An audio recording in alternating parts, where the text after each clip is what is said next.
1 minute from the top of the roof. You know, sometimes they block us off while they are doing their steam. Yes. I don't mind taking the long way. Yes. Don't start that road. Yes. I cannot complain. That's good news. 1 minute it takes us from the junction to our house now. Less than 30 seconds. There's nothing like infrastructure, good roads. Everything. There's nothing like it. On your behalf, congratulations. Thank you. Thank you. On behalf of the people of Alagbole, well done. Thank you. Congrats. We deserve it. All right, let us move on. Elijah, I don't have anything to say. Okay, it was Foge's birthday, and I forget Miriam's son. And I wanted to do shout out yesterday. I forgot it was his first birthday over the weekend. Oh, happy birthday, Happy birthday. A big boy, tall. He's a tall young man. I'm telling you. I haven't seen him very fine for a long time. You should. The last time I saw him, I think, was when we went to Tropicana with Obiajulu. Yeah, I've not seen him. Long time, as long as that. But I saw a picture, and I could almost sense Miriam's intimidation because this boy he's getting to me mad. He will tower over now. The boy is not. Goodness me. He's not here at all. Yeah, his parents are tall now. Yes, how you doing? I'm fine. Your nails are speaking. They are speaking. You know, I stopped doing nails for a while. I needed to rest my nails, but then I'm back. I'm back in the game. Yeah, really. Yes, it's a rainy day, but I'm just happy that I'm in high spirits. You know, the energy. There's so much positive energy in the room, and I'm excited. So my friend, my very close friend, actually the wife used to be my very close friend. I now met the husband. We now clicked. Me and the husband were so close. And then their daughter is my first ever goddaughter. And she just entered university. Yes, first year in university. So I'm excited about that. Congratulations to her. And then the husband, to their awarding him, is going to become a senior advocate of Nigeria. My very close friend, my classmate. He's a son. He's a son. It's as if I'm the one that is the son. Don't worry. I screamed. I sat down and I cried. I was that excited. So Chuku, so I've never met a more hardworking lawyer. He's my friend. I'm a lawyer in my life. I don't even work as half as he does. So Chuku, I love you. Congratulations. And it's on the 30th, towards the end of the month, so I hope that celebration. That's serious celebration. Just invite us to drink champagne. I'm telling you. Okay, so I couldn't drink champagne there, no. Champagne. My eye will clear like this. It has to be clear. Okay, don't worry. I'll send you a bottle. Oh, thank you. All right, let's go on a short break. It's still Tuesday. When we come back, we'll look at the front pages of the paper. Stay with us. We'll be right back.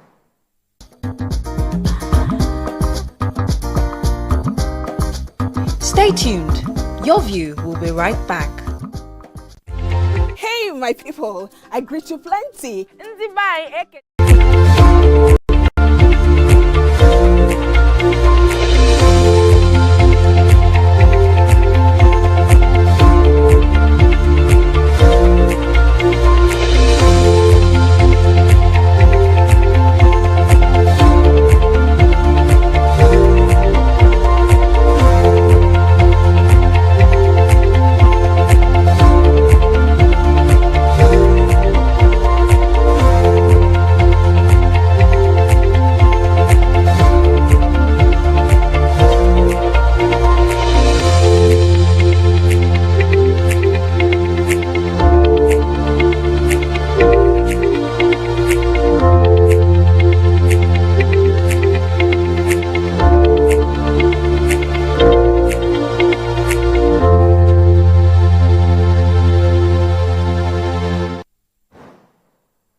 Okay, we're going to start with The Nation. AGF 6 ends to pardon for corrupt convicts. Edu, VAT remains 7.5%. Hajia Dada Binta Yadua, truly great, says First Lady. Varsities Research Institutes released from the TSA. Niger tanker fire death toll rises to 59. 18 critically injured. Ajero released on bail hours after arrest. And LP withdraws 2027 automatic tickets for OB and OT. Okay, which story are you starting with? The Minister for Finance and Coordinating Minister for the Economy has responded to what he said. He said there's a statement going around that VAT would increase from 7.5% to 10%. He said these statements are seen in direct. He responded, he said this statement is a misinformation that created unnecessary panic and is directly responding to those media reports suggesting that the government was preparing to increase VAT as part of its economic recovery. He said the current VAT is 7.5%, and this is what the government is charging on a spectrum of goods and services to which this tax is applicable, and therefore the federal government or any of its agencies will not act contrary to what the law stipulates. So they do not have the power to just increase the VAT. It has to be from law, and they are not going to act otherwise.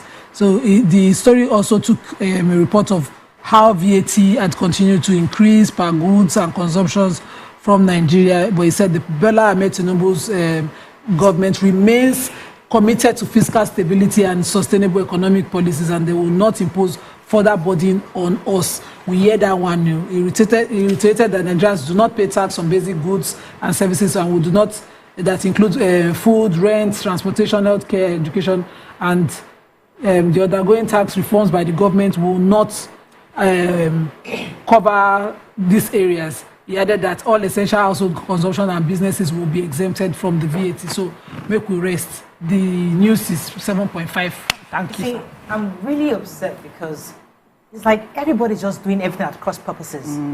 You're doing your thing, you come out to say something, Nima does her thing, say something, and at the end of the day, everybody's confused. Yeah. There's got to be a central point of information. You know, we just keep getting different things. One say 7%, one say 10%, because we did hear somebody. He's 10%. Minister, but I think it was the presidential committee on economic tax. Yes, something about that. So we needed some clarity, and that's what government should do, give us clarity. Exactly. Anyways, let's just move on. Exactly.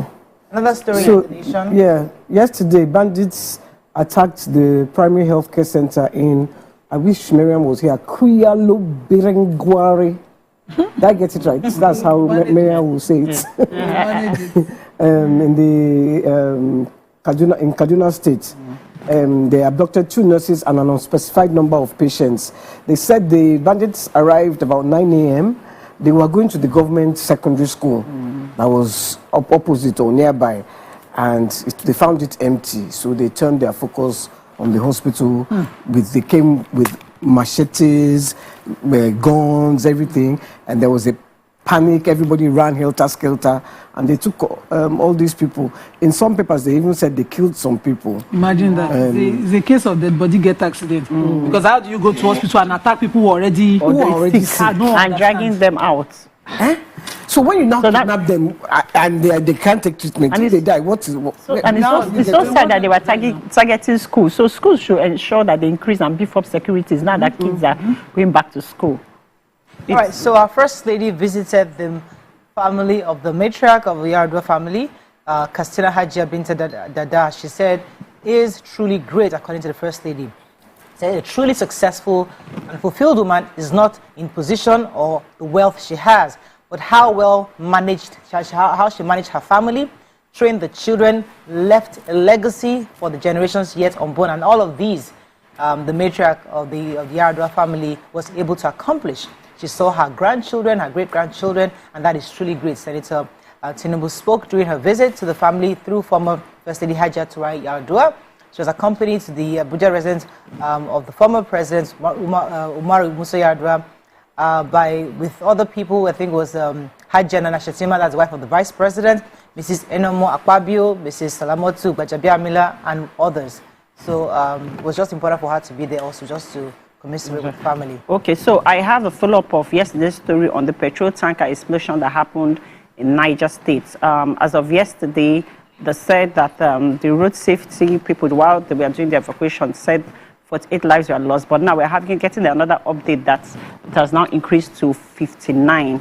That's a lot. So President Bola Ahmed Tinubu has directed the Federal Road Safety Corps to intensify efforts to enhance the safety and security of travelers and residents of residents of Nigeria, following what happened. And he also said a huge thank you to the citizens of Nigeria that rallied round to help when this incident happened. Yes. He also sympathizes with the shop owners that lost their shops, sends condolences to the families, and pledges that the government is going to do everything in its power, the federal agencies in transportation and road infrastructure, to redouble their efforts to work with state governments to enhance safety and security of travelers and residents. This is sad. You know, and they're still evacuating. They said the fuel tanker, Well, it was coming on foot where it was with. Then the one carrying human beings and cows. The people told him that, look, there is a fire there. He said maybe it's tire burning. Yes, that's how he said entered. And everybody. Yeah. Can you imagine? For sure. Carelessness. The Punch. Really sad.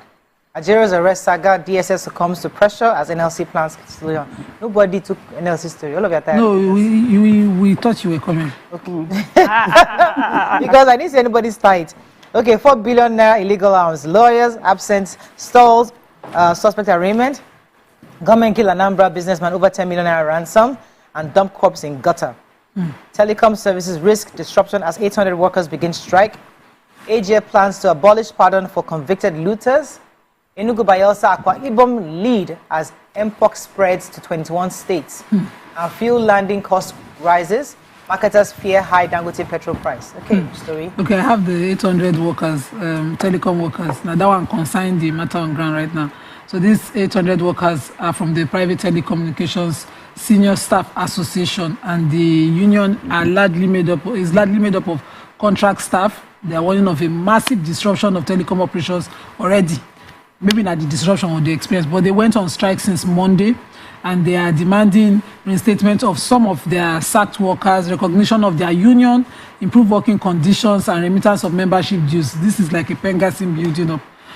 They said the strike has become inevitable because of the prevalent and precarious working conditions that their members are enduring in the sector, and the refusal of their employers to recognize and respect their constitutional right to freely associate with the union, and the unjust sack of 3 members of the union since it started their 7-day warning strike on Monday. The Secretary General Okunu Abdullahi said all the 800 workers play important role in managing infrastructure, like their base stations, their infrastructure companies such as their IHS, their Huawei, and all of that. And the implication of the strike is that they would shut down telecommunications. I don't want any wahala. Whoever is responsible, see them. Okay, Please. Let's go on a very short break. When we come back, we continue with the show. Stay with us. We'll be right back.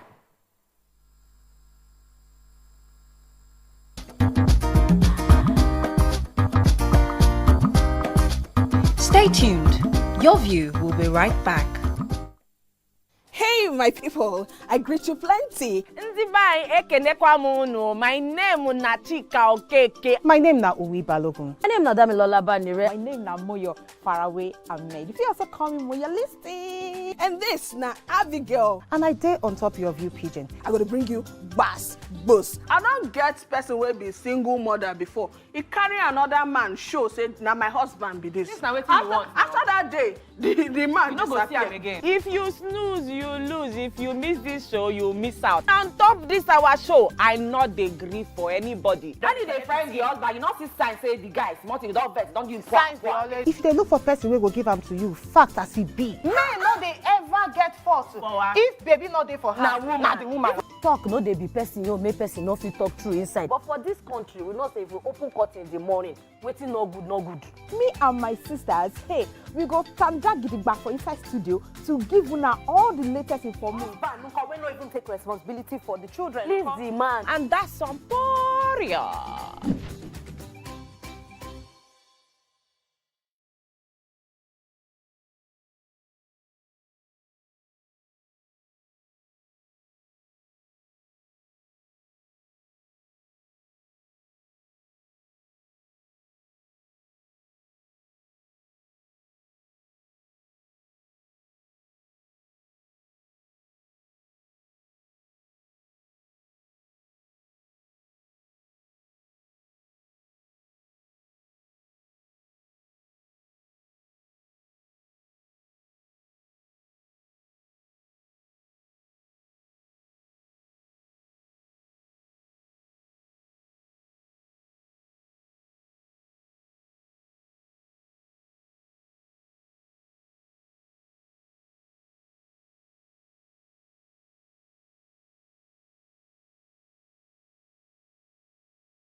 Thanks for staying with us, Punch. Okay, yes, I do.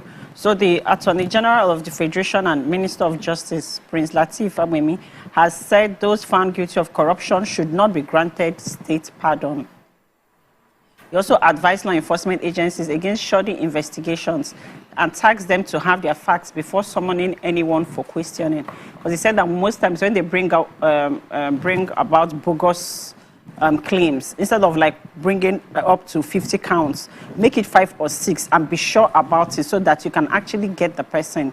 He stated this at a roundtable organized by the Independent Corrupt Practices and Other Related Offences Commission for State Attorneys Generals in Abuja on Monday. The statement that he quotes, he said, "I would suggest in our next constitution review exercise that we expunge those found guilty of corruption from benefiting from powers of prerogative of mercy to serve as a deterrent to others." Punch reports that under the immediate past administration of ex-President Muhammad Buhari, that ex-governors of Plateau and Taraba states, Joshua Dare and Jolly Nyama, respectively, were convicted and jailed for corruption, but they were pardoned by the federal government. That also during the ex-president Goodluck Jonathan's regime, that he granted state pardon to his political godfather and the ex-Bayelsa state governor, who was also convicted of corruption. That's how will this serve a deterrent to other people from stopping corruption practices, so that when they expunge it from the constitution, it will help our nation, Nigeria. Agree? And I second that. I agree. I thought it. Because I me complain past when Buhari pardoned those two. I agree. I was like, but you said you are coming to fight corruption. How did you let those two go? So who is there to serve as a deterrent to others? You keep talking about our youth. Our youth are they are doing what they have met in front. Exactly. But remember, we were also the one that criticized Buhari when he killed some boys many years in the 80s, I heard. No. Do you remember what happened? So I remember that he backdated the law. Yes. That was why they criticized him. Because if you tell me that doing this is a death sentence, and I still do it, then I deserve to die. But if you didn't tell me it was a death sentence and I do it, then you kill me. That's what they criticized was not the law itself, but was for backdating it. That's so. Anyway, government have murdered a businessman who. His name is Sonny Taxman. He was there, and after they collected 10 million from his family, they said the deceased was from Alo Agu in Igbo Eze, South Local Government Area of Enugu State. They said he was kidnapped 3 weeks ago, and he was in his car when they attacked him and took him away. The family paid 10 million. They said they now dumped his body in a dry gutter, and how they even people now started filming the body, after it was dumped, and that's how the family even got to know that he was dead. Very, very, very sad story. Very, very sad story. So since all of you are refusing to talk about Ajero, let me take the story. Yes. The DSS has granted administrative bail to the president of the Nigerian Labour Congress, Joe Ajero. He was released a few minutes before midnight, issued by the organized labor, before the ultimatum that was issued by the organized labor. The democracy activist and presidential candidate Omo Yole Shelere announced this on his Twitter. Says that the fascist regime of BAT has released the NLC headquarters president.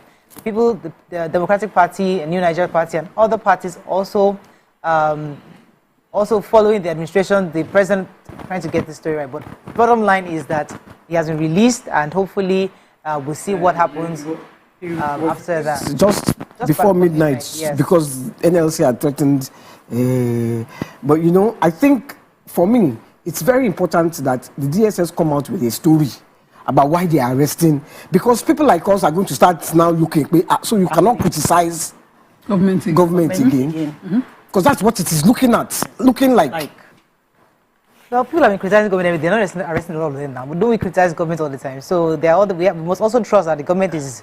That's why they should tell us much more. Okay, what has this nature, you have to release something on what you're investigating. Exactly. Yes, so if it's even possible you can investigate him from wherever he is. Why do you want to arrest him every time? Okay, let's move on now to Daily Sun. Let's find a story of not taken. I want to take this NLC properly, but I'll probably read later.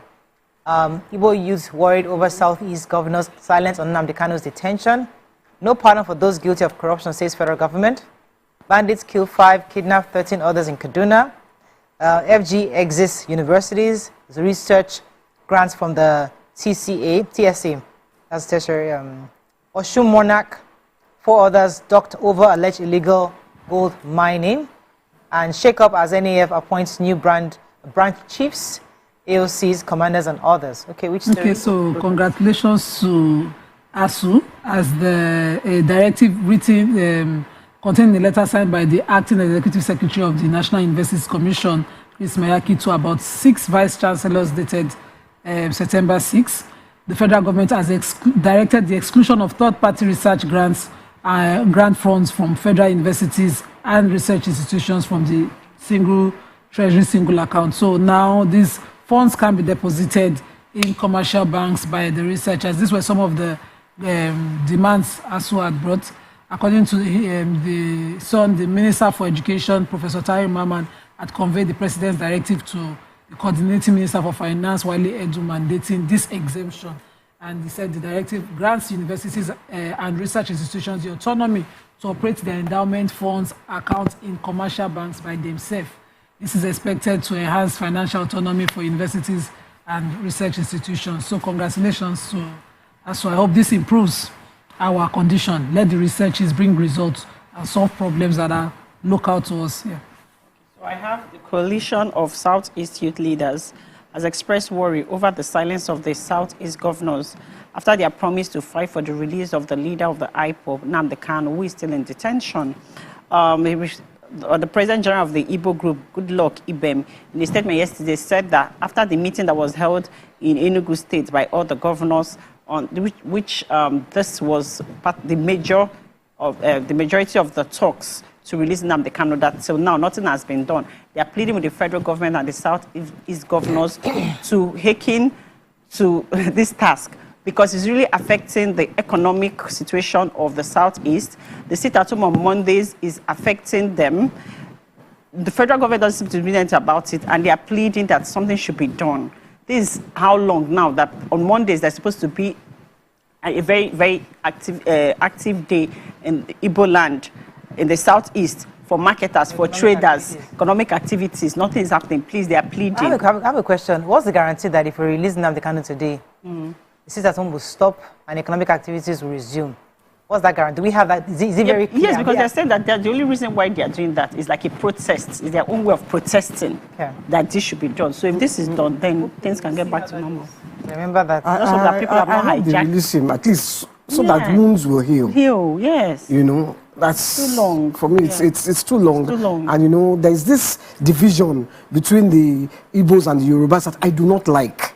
It should not be happening, you know. But, it didn't happen in my time, and to see it happening now makes me. No, I don't think it's there, Waiki. I think it's a mirror. I think they're just being amplifying it. I don't think it's real. It's incited online. I think people just make it look at it. Doesn't really. We have it all the intermarriages are many. The interactions and businesses are many. I think so. It's just small elements with influence on social media will not let us hear what. Why inciting these differences? They really don't exist. People do businesses with inter-tribe and sit and do well. In fact, they married the children. Went to an event where we saw a lot of first ladies married to Yoruba governors. So you know how in your own small circle, maybe you have an Igbo friend. Like, you this Igbo stupid girl. That's why amongst between the two of you, somebody now take that out, post it on social media, and make it look as if Mariah abused her. Before you know it's something else. That's what's happening because we yab each other, we flag, but they are making that they're leveraging on that to cause division. But that's my fear because the what we see is this division, and it's amplified on social media. Because look, I remember when Made was going to marry his wife. His wife is Igbo. I mean, nobody said anything. No, we didn't think anything. She was a human being like us. Igbo wife now. Your Kwame. Kwame's wife is Igbo. You know, so. We also realize that a lot of things still strive from the war, and then that the Biafran war, and that history, the Igbos have really not healed Exactly. They have That's not, the but reality. even from the Biafra Yeah, that's war, the reality. Yorubas were not the opposition. Yes, but they feel that there was no support. support. Like that's why I said when you read history, Igbos feel like that they didn't get the support they were Support supposed from to the get. Yorubas. That's it, yeah. They feel that Either way, I think everybody has their own version. And out of respect, one of the reasons we do this show is that everybody's version must be heard, understood, and respected. And there must be an open conversation about that. I think that's what we learned. If there's anything I learned from the conference I went to in Dubai, where the lady from Kenya was saying, listen, when they started, they called the Hutsis, everybody came together. And you'll be able to confront the person who raped your child and say, I forgive you. Look him in the eye. You must have to see, they must go through that tough healing process before they could birth a new nation. So that healing hasn't happened. And it's important for us to come out and say where it hurts. Yes. So all these national conferences are doing, they're not really hitting the heart of the matter because until we heal through that part. That part. So somebody will just come up on social media and say things and then we get because the Igbos died. If you see videos. But it's not a hot topic this morning. It's not. I mean, I've seen videos of it and man, it was our terrible. final paper this morning. And the story that has to be told properly. The Nigerian Tribune, let's find a story if not take. Man nabbed for allegedly killing grandparents and uncle in Ibadan. Bandits attack Kaduna Hospital. Kidnapped nurses and patients. FG remands Osun traditional ruler, 4 others for alleged illegal gold mining in Ondo. And VAT remains 7.5%, says Edu. Which story? Okay, so the 37-year-old man, Ahmed, his surname withheld, was arrested by the police in Oyo. According to the police public relations officer, Adewale Oshifeso, he said that this young man killed his grandparents, was alleged to have killed his grandparents and his uncle at the Akwete area in Ido local government area of that state. And the incident was something that would have led to his lynching by neighbors because they saw the grandparents had been beheaded, all 3. His grandparents and his uncle had been beheaded. And can you imagine? So the community had rallied, but the police were able to come in immediately. He's presently at the state CID on confirmed report. Is also being investigated to see whether, because they couldn't ascertain why he beheaded them. It wasn't clear whether it was for ritual or for anything, but he had a machete and just beheaded 3 of his family members. But now it's also reported that the grandparents had visual impairment and he was the only one who had access to the house. They're investigating further to see what led to what and whether he's mentally stable. Okay, so the traditional ruler of Osun State, Oba Taufik Oshumakinde, was on Monday arraigned at the Federal High Court in Abuja over alleged illegal gold mining in Lega community area of Ondo State. The Oba was arraigned by the Attorney General of the Federation and the Minister of Justice, along with 4 others on 2 count charges. Others arraigned were Shehu Mustafa, Sabiru Hassim, Dambaba Ibrahim, and Ade Olab Global Resources Limited. The AGF accused the 5 defendants of conspiring with the others at large on August 25th, 2024 to engage in illegal mining resources known as gold at the Ogunlepo mining site in Lega community of Ondo State. So there are lots of illegal miners, which we know, but I'm happy that gradually we are now arresting them and arraigning them. On to what now? Why don't you get royalties from them instead of, because the ones who they fly private jets, which I'm not supporting any form of crime, but we see the small fries to catch. We don't see the big ones. And from the small fries, people who carry chopper to Zamfara and pick gold, we see what's online. We've not that's not had closure. If big ones cannot work without the small ones. So if all the arrested the small ones, big ones will have to open up the book. That's all we can take. Look at those big ones that we still haven't heard, the ones in Ibadan that caused that explosion. We have not heard anything about that one. Front page review. They are back. When we come back to continue with the show, stay with us. We'll be right back.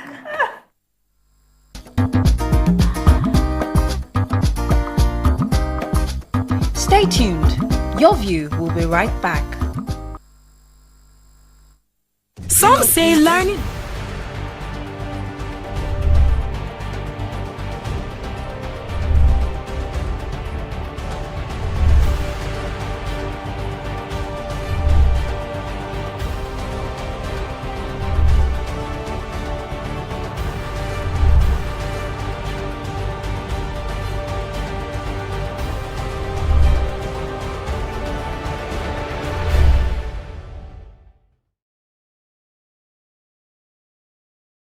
Ladies and gentlemen, make welcome the grand comedian of the Federal Republic of Nigeria, Gbenga Adeyinka the first.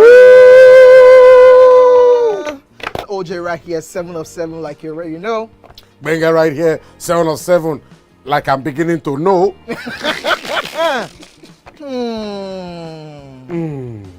It's now time for the questions. You don't scare me one bit. Bata, I go drink. So. Okay. So now one chance for enter. My first question. Do you remember the names of the winners of that edition of StarQuest? Of course I do. Why do you? And I hate myself for this. Because I have this question for you. Final question. No. Where outside Nigeria and what year?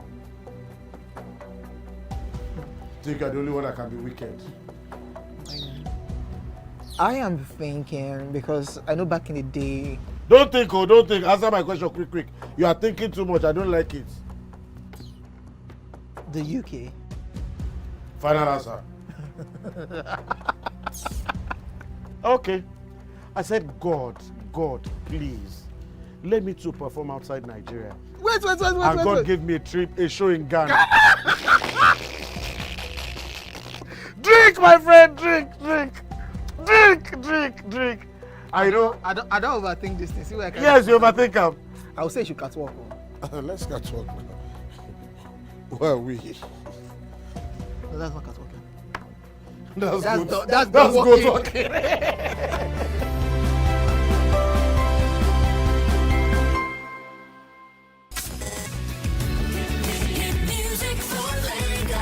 As the morning light filters in, the Max Breakfast kickstarts your day from the bedside. We bring you the morning vibe and plenty of ginger to start your day right. Join us on the Max Breakfast as we help you seize your day one step at a time. On Max Hits, we've got the ultimate playlist for you. We give you back-to-back. And all the biggest news from the world of entertainment, only on Max Hits. Area, waiting the apple, waiting the shop. You need to award winning waiting the 102.3 Max FM. Lagos, Nigeria, you're welcome to the Max Drive. Whether you're there for inside motor, you're there for inside traffic, we're there for you with a massive way. You know what it is. It's the Max House Party. King Dion, DJ Charlie Shee. Let's go! 102.3 Max FM. Hit music for Lagos.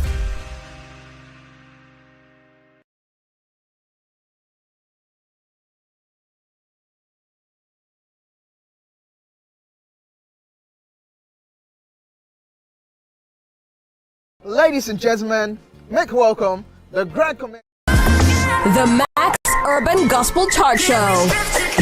Every Sunday from 10 a.m. exclusively on Max FM, where we count down the best 20 urban gospel hits from around the world. Get your praise on.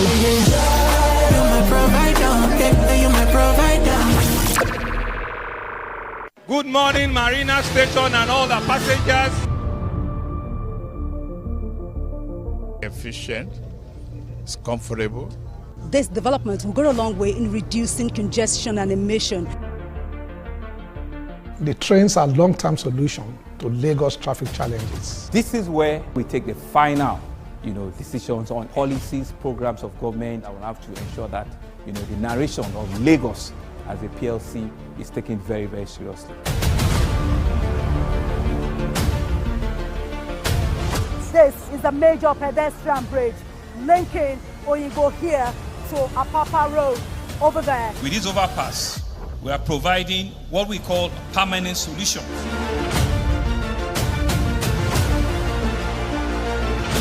This place is one of the most dangerous areas at the biosecurity environment. This can go into the needs and every crumbs of your neighborhood. Our goal is to remain as Africa's model megacity.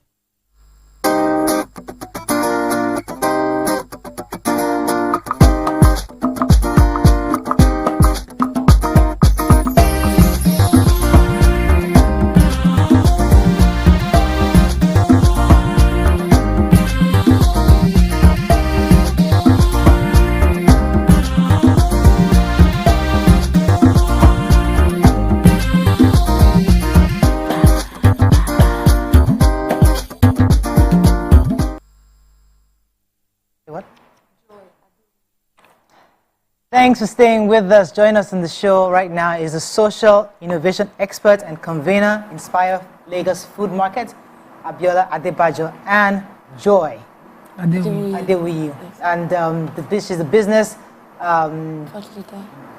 thought leader and member Central Working Committee, Inspire Lagos Food, Joy Temilade Adewuyi. They'll be speaking about the Inspire Lagos Food Market. Welcome to the show. Thank you. Thank you very much. So let's start with what the concept is before even going to how it's funded.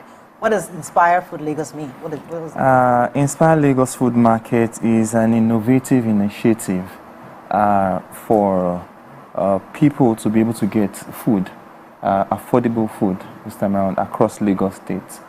And we are bringing timely relief to people living in Lagos with regards to the hardship out there, the economic hardship. And that's what we're working on. Okay, it reads that you have food stuff subsidized up to 50%. Yes. So where is your funding? What's the funding for the food market like, and what are your funding goals? Okay, so just like you said, this is food subsidy. It means that you are purchasing your food, but at a price slashed rate. And our funding comes from funding organizations, philanthropy, individuals that want to actually contribute to alleviating food insecurity, just the stress and unrest that is going on within the economy. Okay, so what are the specific groups or communities that you hope to support, you aim to support? All right, so our focus is on middle to low income families, the underserved people. We, from my experience, volunteering during the COVID response team, we realized that there are people who, if they don't leave their house on daily basis, they cannot get the food portion that their house, and their household, would consume on daily basis. So the focus is on these people that would be able to purchase in, small quantities and portions and consume over a period of time. All right, so let's talk about where's the food coming from? Where are you getting the food? Because you're going to subsidize food for me. How do I know the source? Are you importing it, or do you have a farm in your house? How is the Okay, so what we have done is that we are bringing the same market that people go to buy food. We are bringing it to the communities. I mean, we're having vendors, people that already sell food. They register with us, so they bring their food and they sell at our price. But we actually use the monies that we collect around to balance them, so there's no loss. They don't get to have any loss. Abiola, you're bringing your Igbo now. Is that possible? So we're bringing vendors that are close to your community. Exactly. So they leave their shop, they leave their market stores, come to the site where the market exists, and then they can sell to you at the normal rate, but at the 50% price. Will you ensure that 50% of their market goods are paid up front, so they sell? So the idea is, as a beneficiary, you are going to buy at 50% the price rate, but for the vendor, we are going to pay them in full. Wow. Where are you getting the money from? So we have sponsors, we have philanthropists supporting what we're doing. We are even crowdfunding. We're being supported by all sorts of organizations, even NGOs. We reach out to, in fact, when we launched out, we got a lot of people reaching out to us already. We didn't even have to go to them. So how do you ensure long-term sustainability of this initiative? Okay, so we have our teams. We have, just like in a normal corporate setup, we have people working to make sure that it's being sustained well. So we have different groups. We have a marketing team. We have people creating content, creating all sort of strategy to continue to make sure that we'll... In addition to our plan for sustainability, will also be to continue to crowdfund, because it's a need. This is an initiative that we, come together as Nigerians to put out, because we know that this is a dying need. Food inflation price or rate is about 40.2% or 8% today. There are people, and the truth is we're even going into the Harmattan season.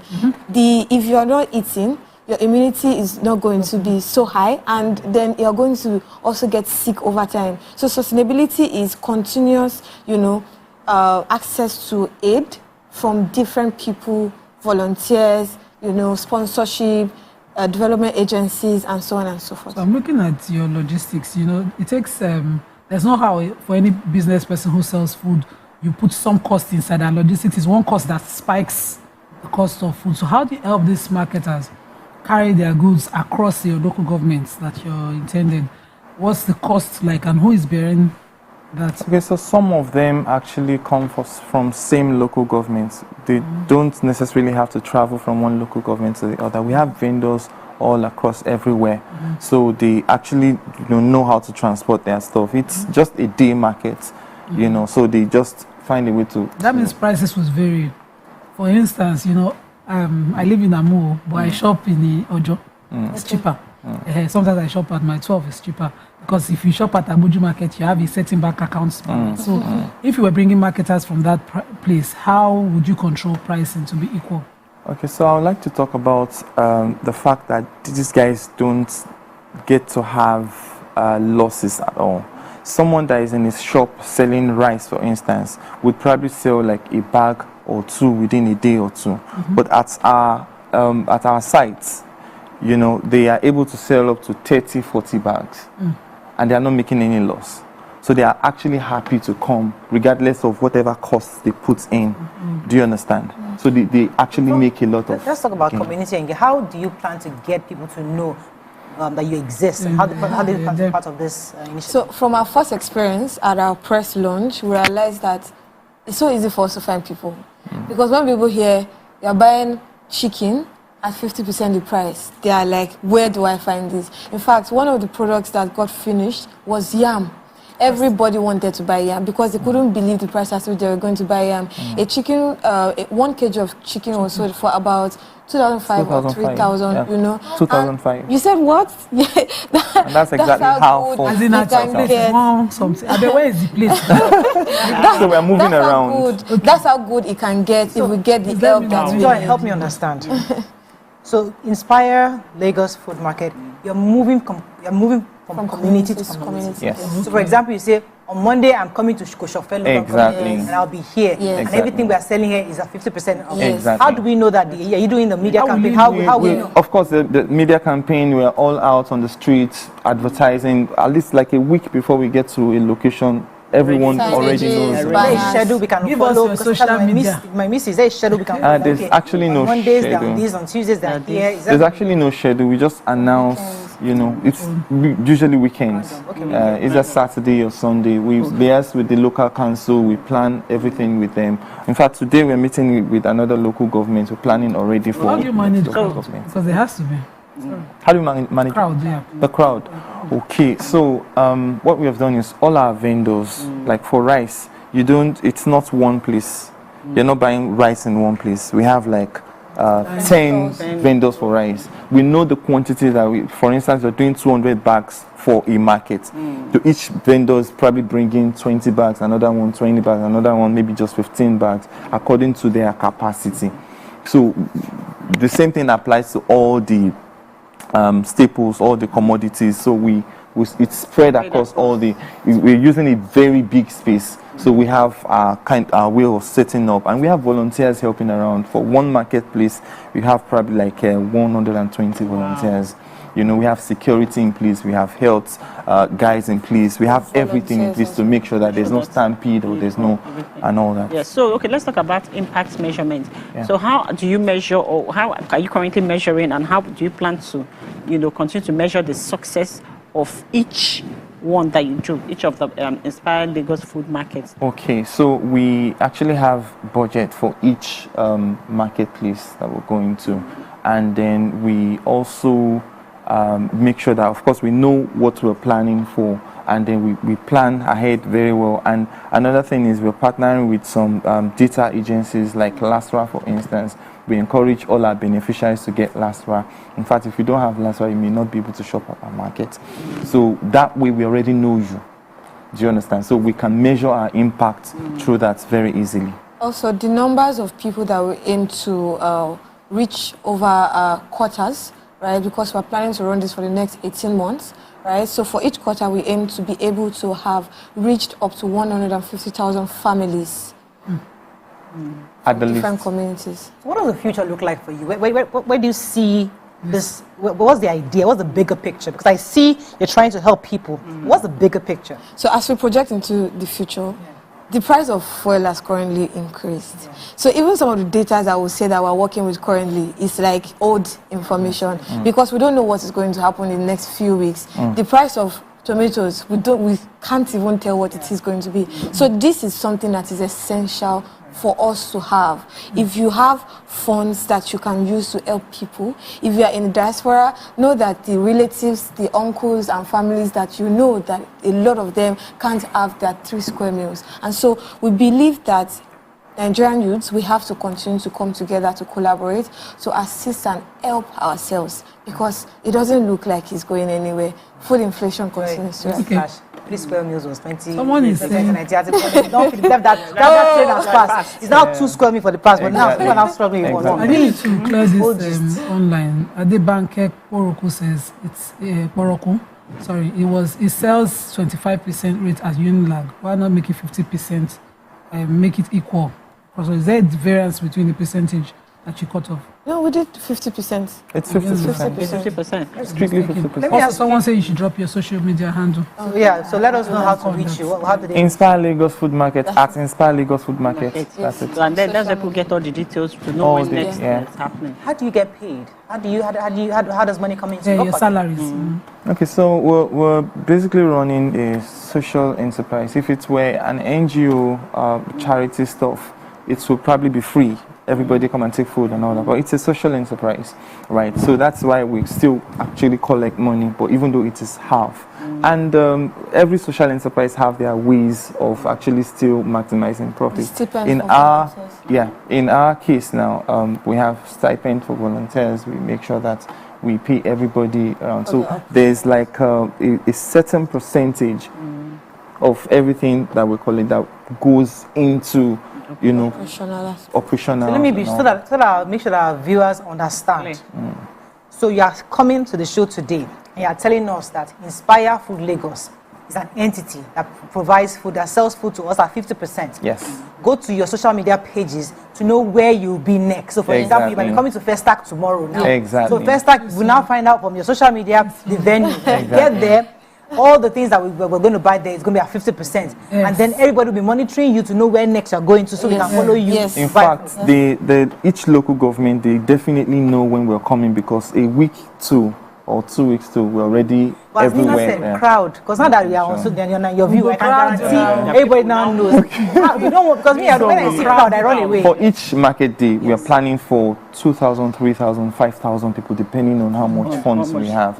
Then, of course, when the food is finished, it's finished. Maybe within 3, 4, 5 hours, a lot of people would have been. If they don't have last ride, they can buy. Do you need any identification? For now, we data is very important. We need to be able to measure our reach. We need to be able to have some level of control. For instance, round tripping is something that we frown at. We don't want people coming to buy and then come back again and say we have not bought another. To resell and all that. Another thing is that you can't come to a market and say you want to buy a bag of rice. No. Well, you can't get more than maybe like 3. Maybe like 3 buckets. Do you understand? Because we envisage that should be enough for an average family. And that's what we're doing for all the staples. Okay, so like what challenges are you currently facing and what other challenges are you anticipating? Your long-term? The challenges that we are facing is literally fundraising because we need a lot of money to be able to put projects like this. The number of people who are hungry, underserved, cannot find food to eat today are a lot. If you've had coffee this morning, it means that you have access to food. So we need to continue to get access to funds for us to be able to push this project forward. So there's a rich man or rich woman watching the TV right now. So you know what? These young guys are young, they're doing something good. So how can they reach you to call, I want to support, I want to send you money. Okay. What do they do? What's the number they can we put? 080-67-543-640. 080-67-543-640. That's our number. So always reachable. Always reachable. They say your market is not for people like me. I'm stealing from the. Thank you very much. Thank you. That's what they said. I think this is a very good initiative. I wish you the best, and I really hope indeed that people our lives are touched by what you're doing, because Chicken 25, I'll be rushing there. Once I know your venue, I am coming. 25. Everything. No, it's 25. Out there it's 5,000, so automatically. I don't buy chicken 5,000. They're selling chicken 10,000 in some areas. Yes. Yeah. Turkey. But people are asking, like, do you have plans to replicate this in other cities, or is it just Lagos? Someone's asking. For now, we are called Inspire Lagos Food Market. It's Lagos-centric. Okay, Lagos. We just want Lagos to be fine for now. But you can have partners in other states. Of course, You can of share course. the format and concept with, sure. and they can actually replicate it. That's fantastic. Yeah. Thank you very much for coming. We like when young people are doing. Thank you so much. Thank you. Some Gen Zs that come late to work, but you obviously. And we want to say thank you. We want to say thank you to TVC for having us. Let's go on a short break, and we come back. We continue with the show. Stay with us. We'll be right back.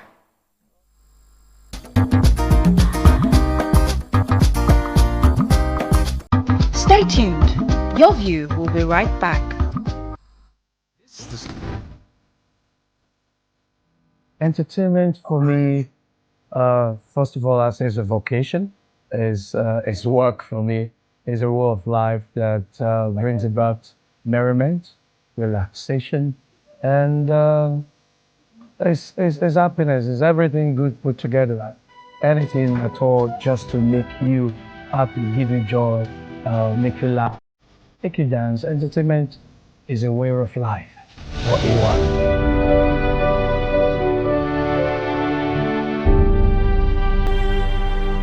7 of 7. My name is OJ, and signing a celebrity into my hands tonight on this social experiment called the 7 of 7 is Owen G.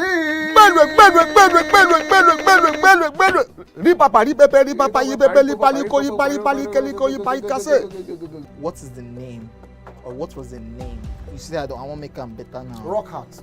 No, of the goats when they brought it on stage. The name of that goat. Yeah. We should go there. No, that one easy now. I'm just drinking this so that I can ask him my own questions. It's not because of Buga. He didn't get it. You know. Okay. Mention 10 female stand-up comedians in Nigeria. See, just mention their stage name. If you annoy me, you will mention their real names and the year they started. And if you annoy me further, you mention the names of their husbands and the names of their children. Try me now. Okay, mention their name. Let's just. No, wait. No, don't. No. Name, real name, stage name, husband name, children name. 10 of them. Even the 10. That's a lot. Eh? That's a lot. Did I cut your question for you? Yes. When you were happy now. With your hunchback. That was it. You are wasting time. We don't have time. See, my brother, before we go on a commercial break, you are stubborn. And I told you since. The fact that you play this your hair does not mean. You understand? See this bad hair you are looking at. It's experience. I've suffered before you. But I try now. When you there during the military era of Abacha and Babangida, you know what happened? I be Gen Z. So that Gen Z, I will remove 4 out of 10. That's like 4 out of 10 they pass exam. Don't drink this thing. Where baby you are on here. Drink out. If I land you.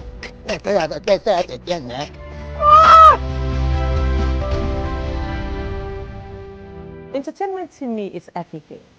Entertainment is surrounding myself with loved ones, family, watching some good television shows, TV series, listening to good music, and taking a trip around the world, seeing new places, and interacting with different people, and also having a feel of different culture of people all around the world. So for me, I would say entertainment is life. It's larger than life. Ask a question. I have so much to speak about once we finish. We will not give you the time because it's 7 of 7. I will make the time now. He said he will not ask questions about science. No. About neuroplasticity. And based on he asked a question that was. Who is going to help the African woman or the Nigerian woman? Now, this story is about the Metropolitan Police in the United Kingdom. They have issued a warning to Nigerian wives and mothers, urging them against using the police intervention to evict their husbands from their homes. Wow. This message was delivered during a church service at Divine Restoration International Church in Camberwell, London, targeting predominantly Nigerian female audience. Now, what are your thoughts on this? Because there's so many angles to this story. I think our producers would like to show the videos. Let's see if Nigerians have seen some of this video. Okay, so while that video is ongoing, there was another tweet on X by a gentleman called the Odin. It says that being in the UK, I have noticed more Nigerian women reporting their Nigerian husbands to the Metropolitan Police. Agba, I think extended families back home need to start calling their married female children to order. While abuse should never be ignored, many of these reports come from minor arguments that could be solved without involving the police.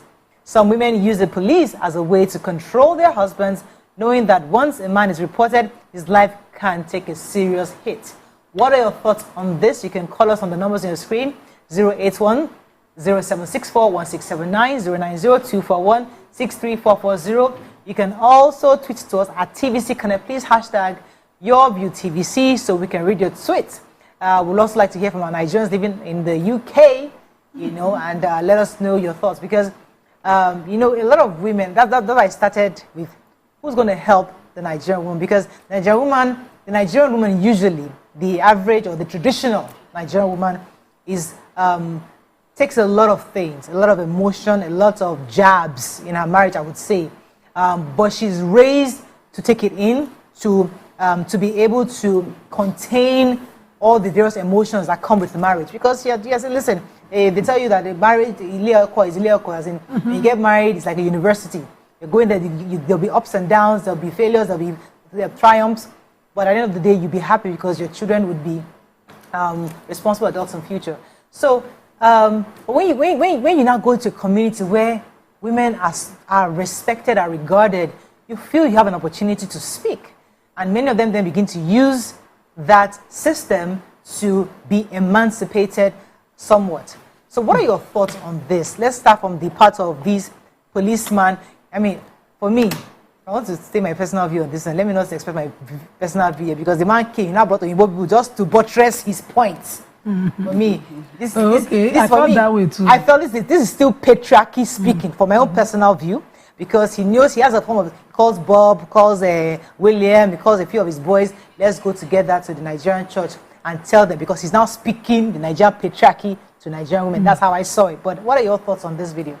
Okay, absolute power corrupts absolutely. And so the way the power corrupts an African man in patriarchy is he flips in the other side where there's no patriarchy. And you see women now exercising powers the way they saw their fathers did to their mother and becoming men. It's very sad. We've been seeing the videos. Yesterday I saw a video of a woman sitting on top of her husband, slapping the living daylight out of him, continuously asking him to shut up. It's impossible here. Even if it was a woman rapper, so-called, you cannot slap him too. Here, his mother will establish patriarchy. Himself, he will correct you. Let me not use another word. His friends will not allow. It's not possible here. His driver self. Is it the houseboy? Wait, the ordinary woman like you. So it's lack of kindness being rewarded or retaliated. That's the way I see it. So you're a good man at home. You're married to a good woman. There are no traumas that she's carrying to any abroad to go and become empowered suddenly and flip on you. Yes, person can change by company or any other influences, but it is difficult for a kind person who has experienced kindness to go out and reward kindness with evil out there, because laws have changed. What we see in most of these women, because I like the fact that they bracket particular tribe.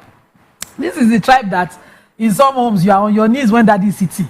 When daddy's mothers come, you need them. When they finish, they will tell you, because women here establish patriarchy, how you should be soft-spoken when daddy is cheating you. How women never get to speak. Sometimes you're trying to say the truth of what happened, and they're telling you, keep quiet, keep quiet. You are quiet, and you're quiet for life over certain issues. The moment you cross over to where you cannot be quieted, you become a beast. You start to shout, you start to do all of that. So I've always said it, because we had a guest here, and I was saying, address the unkindness from home. We need to change here. A lot of women are walking bags of trauma. I saw a woman over the weekend who was remanded over a domestic issue in prison because as the complainant was her ex-husband who would not let her be. And if that kind of woman were to remain in such a marriage and get to a law day, what would she be? I'm not saying she should be excused. I'm saying let's stop triggering this reaction that we are addressing now as the action itself, as opposed to, address it. Nobody sits and wants to address a man. It's called you're being a man in your home. And there are better ways of being a man. A man is accommodating, is responsive, is responsible, is kind. Those are qualities of manliness that, establishes you as man of your home, not the that you come every time they are shouting everywhere. Let me come to you, Amaka. What are your thoughts, initial thoughts? Okay, so, when for a policeman to be saying that Nigerian women or mothers should not use the police, I hope, because I didn't hear him put the caveat, for me, where there's domestic violence, yes, please do not tell anybody what they should do or what they should not do. You understand? People, when you feel that your space has been violated or that there's harm that can come to you in whatever form, please call the police regardless. But then in situations where you're trying to take advantage as a woman of the social benefits, because you're in the UK, there are benefits that come to you when you do things like that. You get the housing benefits, you get some financial benefits, as the custody of the kids go to you.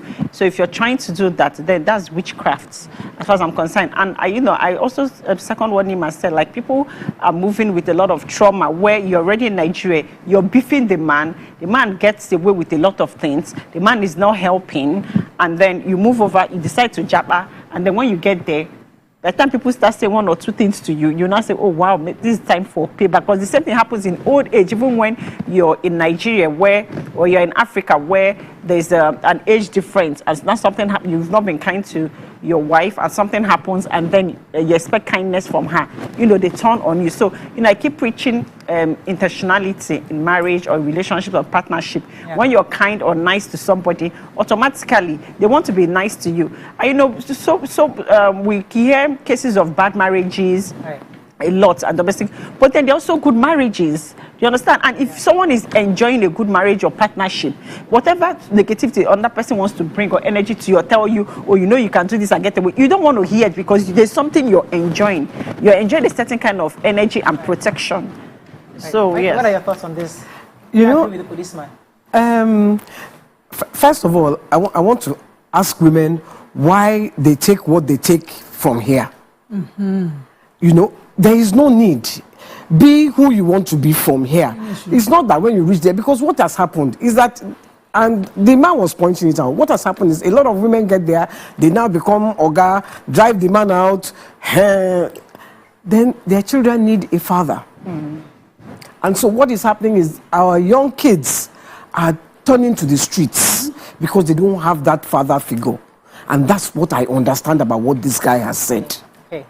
Because see, let us all question ourselves. When we were kids, if your mother shouts blah, blah, blah, blah, blah, from morning till night, your father only has to shout once. Shut up there. Finish. No? You will respect yourself. You will respect everything about you. But because you have that father figure. So that father figure was like the covered for the family. The leader. Now when you don't have that, what you have is kids taken to selling drugs, our own young Nigerian kids who have such a huge potential, or they have huge potential, and it's not being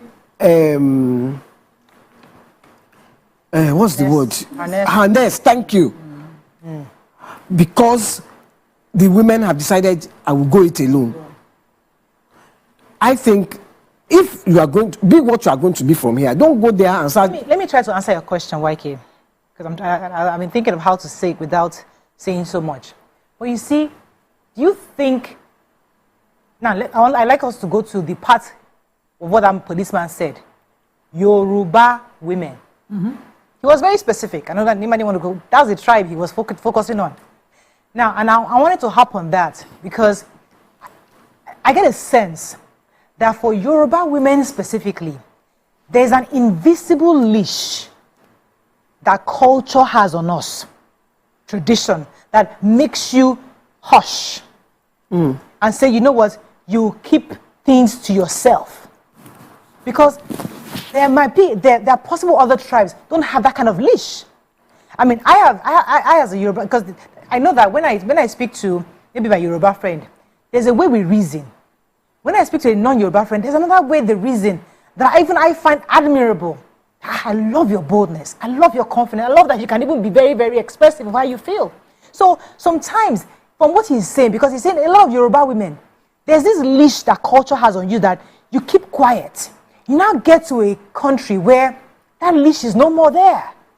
So the boldness that maybe an Amaka would have that she had in Nigeria, Amaka will have that boldness in the UK and she'll be fine. But this Yoruba woman, this same boldness Amaka has, she'll go and have it in the UK and the man is interpreting it as, when did this nonsense start? And it's just confidence. I agree with you more. Let me pick one example. Because, I was talking on kindness. So, and a Nigerian Yoruba woman gives birth, and mother-in-law comes in to help with the baby, but rather than help, she comes in with 2 cousins, of her baby, from maybe 2 of her own children who live with her. All 3 come in. They wake the woman up in the morning. This is culture. I'm talking real life. I'm translating it to, and they call it culture. They wake her in Yawo, Kila Maje. She's confused. She just had a baby. She's adjusting to motherhood. She's adjusting body, almost everything. This is a mother. Her mother-in-law who gave birth to her husband, who's supposed to understand her, but patriarchy. You go like, oh, you can't talk to your in-laws like that. Oh, Rolano, the girl cannot ask for help. Neither can she complain. Flip it. You get abroad. The woman looks in her neighborhood. The Igbo man is throwing out the bin.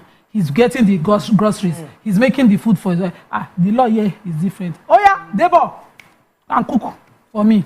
Debo, now you have 2 eggs, Abi. Well, I will call police for you.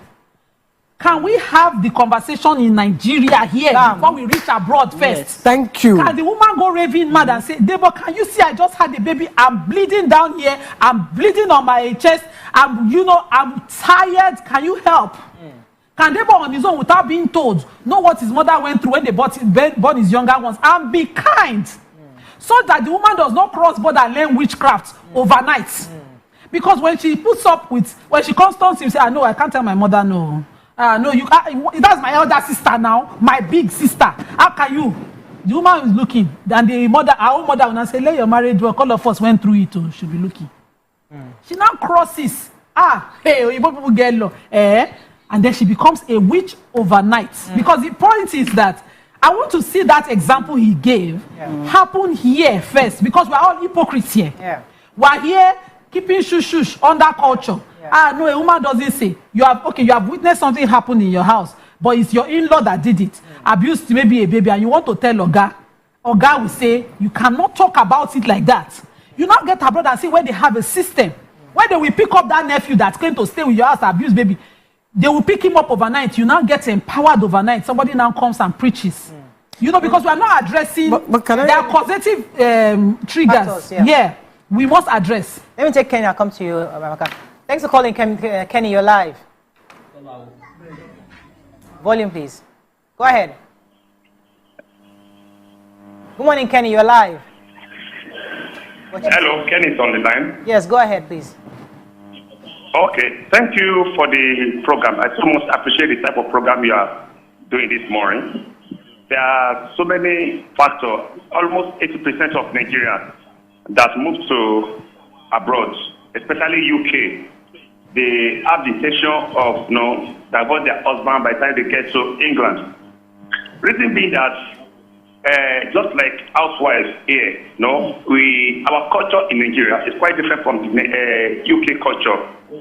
But the Nigerian people, especially Nigerian wives, they fail to understand that our culture is quite different from UK culture. They have it in their mind that when you divorce your husband, you get some benefits, you get some things that you won't be able to achieve within a period of 10 years. So they prefer to go in that way within a period of 2 or 3 years.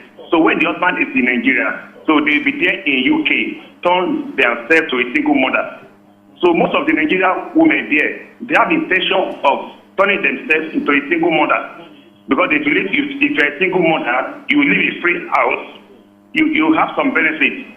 Okay. Instead of you paying like maybe £2,000 in an apartment, if you're a single mother, you can be paying like 600 or 500. But they don't know the procedure that someone will pass through before becoming a single mother. So many factors causing it. Thank you very much. That's a fantastic point. So there's another social benefit they get from that. Okay, so you know, like Nima talked about hush hush, like as in if something is happening, you should address it here before going. You can only address what you know is the problem. We're a product of our environment. I always say that, right? And if you don't know that something is a problem, if you don't even know that, if you grew up seeing that when a man beats a woman, that is normal. That's how you continue, and you see everybody around you doing the same thing, right? For example, yesterday I was talking to a colleague, and she said something to me. She said, I grew up. She said, I know I need therapy. I said, no, not just you. I need therapy. We all need therapy. We don't understand that we all need therapy in this country. She said because she's used to the fact that men cheat because she grew up like that. That her father cheats. So for her, she does not understand why it should be a problem. The most important is that if the person cheats and then you're not disrespecting her, then you can tolerate it. But then there's a problem, because mentally, psychologically, that doesn't make sense. So if this person now goes to a country where you can now see that this person does this, I can do this, there can be actions, there can be consequences to certain actions, the person is going to rise up. They were tolerating that before because they did not know. Exactly. This is something they are used to. So it's not like that they are shushing. But because they've tolerated so much and this is what they just... They didn't know they had options. Point of the abosi. It's abosi. Is the word. There's a word in Yoruba. So a woman comes out and speaks up, and a fellow women who are experiencing the same thing, they are shushing. No, it's not about them to encourage it. They'll be like, I've been married 20-something years. My marriage have survived. You are talking to your husband like this. Whereas the woman is addressing her own problem in her own home. Maybe you are an in-law or family friend, somebody there. Rather than encourage that conversation to happen between couple, husband and wife, because they might not necessarily follow your formula. But when they can converse about it, he would be more enlightened because he's in love with her, I assume, and she's in love with him. They might find their way and find a solution. But you are there, you are telling your daughter immediately or your daughter-in-law immediately, hey, when I was married to my husband, nothing like this of such. Shushing her, establishing patriarchy, culture. You know, women are the custodians. You're establishing it, the woman will carry the problem further, longer than addressing it. I was going to say, so the real problem is the women. Exactly. Not the men. The problem is, because when you see a newly married couple, it's never the father-in-law giving them stress. It's always the mother-in-law on either side. Once in a while. Once in a while. But the father-in-law normally is pushed by the mother-in-law. So we are our own worst enemy. That's how I see it. Where we are supposed to support each other, it's the mother-in-law that will come with her family and say, oh, get up after you have just had baby and cook for me. Not so. Okay. Can we talk to ourselves? Abi? Let me take Barrister Love from Delta. Good morning, Barrister Love. Good morning, ma'am. Good morning, sir. That's your name, Love, right? Yes, ma'am. Go ahead, please. You're live. Now, I got very much interested in the conversation this morning because I'm a victim as well. So, go ahead. We can hear you. okay. This ideology of the Nigerian ladies, first of all. Now, I wasn't involved with a black. I was involved with a white. But we had a lot of white ladies back then in our estate, and then they kept engineering her to do whatever she did. And 6 times I got kicked out. 6. Sometimes we settle back, and then I get kicked out again. It's just like that. And they do it all the time, like the other lady said. Social benefits, a lot of it. And they do it a lot. A lot. I'm Nigerian, full-blooded Nigerian, right? But these happen every time. Amongst now, the whites are kind of, the blacks rather, are colonizing the whites.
benefit to it.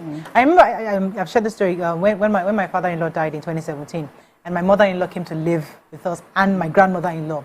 People see me and say, "Oh, Maria, how are you doing it?" And for me, when it happened, it was a shock to everybody around me. How can your mother-in-law and your mother and grandmother-in-law be living in your house? It was a conversation starter for a lot of people, And now imagine me and my husband and the entire family now relocating to the UK. The dynamics are different. So if something happens, they'll say, "Oh, she used to be very accommodating in Nigeria. Now that we're in the UK, Mariah has gone crazy. She's not a witch." So the dynamics are different because you are in our society, you understand the needs of your family members, and you are willing to open your home to support your family. But sometimes when you go to a different country, the context and the content is different. The situation is different. The laws are different. The situation, the children, the whole dynamics are different. So is it possible that when these conversations are not had in Nigeria before we start evicting ourselves, that's where the problem is, where we don't resolve it? Because there's no way today right now. I want to. There's no way I can go to the UK now with the family I have. It is impossible. We can't even live together. How? Yeah, because here you have help here. Exactly. I mean, we have support. I'm just coming from England. I was doing a lot of the work. That's why you lost weight. Yeah. No, that one is intentional. No, but I was doing a lot of the work. But here I would have people that will help me. There is you and yourself. So I hear you when you say have the conversation here first before you carry yourself to another man's land. You and your husband sit down. I wasn't even talking about having the conversation before intending to jack, but I'm saying the kind of conversation that trigger you to call police. Have it as a Nigerian living in Nigeria without a jack. Why I'm saying, and your example is completely different. You have a very enlightened family setup where even them you can have conversations and they allow you to have help. I have seen where a patriarch passes and everybody from Lagos go to Iloke, not abroad, Iloke to the village for the burial. And the men are allowed to gather at a place with their beers and their drinks and chit and chat and this. And the women, they could not even connect us to a tap and bring water for the women to cook. I saw the women carry their buckets. As it go and fetch water, all the women now carry drum, walk in a very muddy place, far into a place to get water. They brought it to cook. And any woman that says, I can't be stressed, they will name her, they will put her down as a topic, they will chat and talk and shame her. And she's walked out, she started, some of them come with 2-3 babies, they cannot even take one of the baby to daddy. It is, when you see culture not serving at all, where I am from, when we traveled, they connected water for us. I did not even cook for my father-in-law's burial. The women of the community came together to make sure that you monetize things, And I was comparing it as, thank God I dodged a bullet by not landing somewhere. So it's some things you need to have the conversation. Let me rephrase my own situation so you understand. Today, my mother-in-law and my grandmother-in-law live in a separate house in our estate because obviously, eventually. But in the beginning, it was not like that. I remember now. And in the beginning, the leash I was telling you about, the cultural and tradition, the cultural leash on me is where that I have to understand that these women need family support. Now, if I was in the UK at that time, on you. No, if I was in the UK, at that time, there's a possibility that conversation I might not have allowed it. Yeah. But because I am in the Nigerian context, in the beginning, you might allow it now. I'm just saying that it might be different. This is the example. Dynamics are different. If you were in the UK and they needed to come for medical check, certainly. and then they landed with medical check, they will live with you. My point is, when you're in Nigeria and they come to your house, they still establish rules. My mother-in-law lives with me. I had to tell her, I said, Mama, when we were living in separate homes, when I come in, you tell me here. This is my own home now. It's absurd when I come back from work and I put my machinery in place how it will run, that you have changed it all without being responsible for it. So if everything fails and I cannot come back and say, Mama, I'm upset, this thing failed because of you. I cannot talk to you. It's better that you don't change my rules. But in certain cultures, who am I to ask that? Why will you change the rules? Well, let's talk about anything you want. You work, I must accept. Yeah. Well, let's talk about the enabling syndrome of the Nigerian woman. Let me talk about Nigeria because I'm Nigerian, so I don't know about other African countries. But the enabling syndrome nobody talks about. Like YK said, we enable a lot of things. The problem is the women. Let's start from that because the reason why they have psychopaths and they have narcissists is because you enable certain behavior. If someone is beating you and you don't cry, and you keep smiling or pretending that you're okay with it, they will beat you. They'll keep beating and keep beating. Nigerian women will enable a lot of things. You're a Nigerian woman, you go to, like you said, you have a baby. Your husband is supposed to have common sense to know that I should help. If we don't have a help, if there's no, your mother is not there, my mother is not there to help, he should get up to help. That's just an emotion that's triggered, empathy that's triggered in a normal human being, right? This has nothing to do with whether you're male or female. And then here's the woman, you get up in the morning and serve him breakfast. You're overdoing. You're enabling. I love that. Yes, you're overdoing. You're enabling. Do you understand? Because it happened. Because I remember when I had my twins, I told you also, doing the twins, even my own mother, my first child, she couldn't assist me. She was like, I'm busy, go and get your help. She got me somebody to help. But for my twins, I didn't have anybody. I birthed those children myself. Now, some people might complain, how can you? But me, again, the culture, I was humble enough to accept my situation. Say, okay, nobody's here to help me to bat these twins. I took care of them myself. Bat them, I'll feed them, clean them myself. Because other people had help. But you see, there was no way I was probably living in the US. And I had that. I will force my spouse, bath this child, whether you like it or not. If I still say, I can't, but you will bath this child. You will change diapers. But in Nigeria, I was able to do it myself because the leash on me is that, listen, you are just better this is your home. It's cooking your home. Just handle your babies yourself. If who do you want to go and cry to that? You're the only one bathing baby. So it's part of that thing that if we enable it here, you've been enabling it here. And if you are living well as an enabler, you now travel abroad, you now want to flip. Come on, because the problem.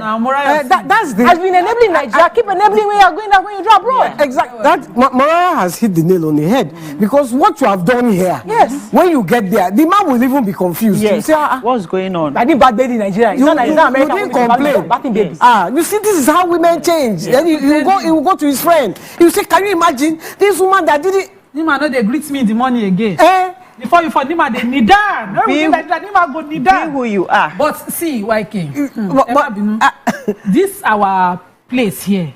That's what you need to keep in marriage. And every woman is a pretender. And I just wanted to talk about that. The pretending. Every woman is a pretender. You know what? Hello, Pastor Femi. Okay. Go ahead. You're live. I'm so sorry for keeping you. Okay. I want to appreciate you and your team. So I enjoy you every day. Thank you, sir. I want to allude to what my beloved sister Abijah says. I think we have problems with the so-called culture. Anytime I have opportunity to talk to people, I tell them most of all these cultures that you're talking about are given to us by our forefathers that are no longer here. And some of them, they give those cultures based on the best of their knowledge and exposure at that particular.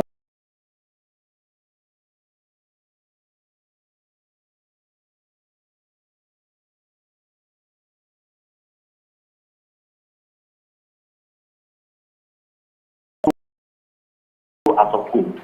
And it's no longer working. So what I want to appeal, like me, I've been married for over 23 years. There's nothing I don't do in my own house. I cook. I wash dishes for my wife. Anytime she's cooking or she's not even around, I will do all those stuff. And that is what men find very difficult to do. So we need to start changing the mantra that it's not only girls that should cook. It is not only the girl child that should sweep. It is not only the girl child that should wash. Let us start changing this thing from the family setting. And that is what can actually, we are going to evolve from there.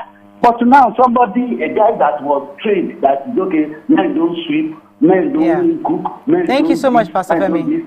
So, you're very correct. Let's take a comment on social media. Go ahead, YK. I was going to talk about this. I've said it on the show before. And there were so many things I noticed wrong. Where you will be doing the work, the man will just sit down. So I used to get very, very angry. And then I went to my neighbor's house. And she had a 3-year-old son and a 5-year-old daughter.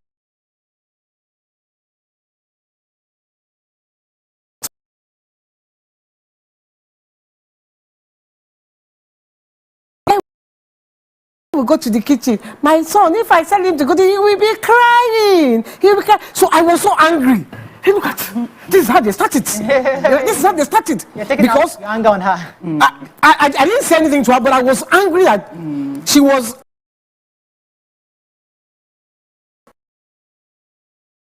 She said, no, he will be crying if I say she go to the kitchen. So I said, this will be a useless mother-in-law. That's how I was thinking. Look at what she's doing. Mrs. Tijani said that men deserve what they are getting in the UK. We have freedom and amnesty at any given opportunity. So we need to remind them. Somebody else says, why would a woman kneel down to greet her husband in Nigeria and get abroad and change? What does it matter, home or abroad? We should stop being hypocrites. So if you have been enabling in Nigeria, continue to enable. Look, it takes that enabling to keep a marriage. According to your aunties.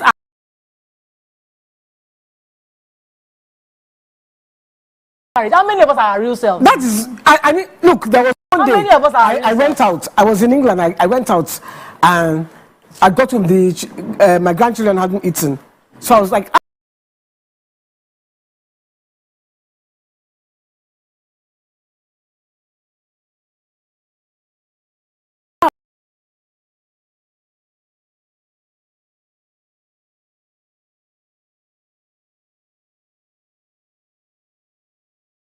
Benedict, the kids haven't eaten. Benedict will go and cook. And that's Oyibo now. That's Oyibo life. People married Oyibo. And she married Oyibo now. My parents are Nigerian. My dad cooks. Let's listen. Can you imagine this Nigeria? Yeah. In this Nigeria, you and your Nigerian husband. Okay, let me listen.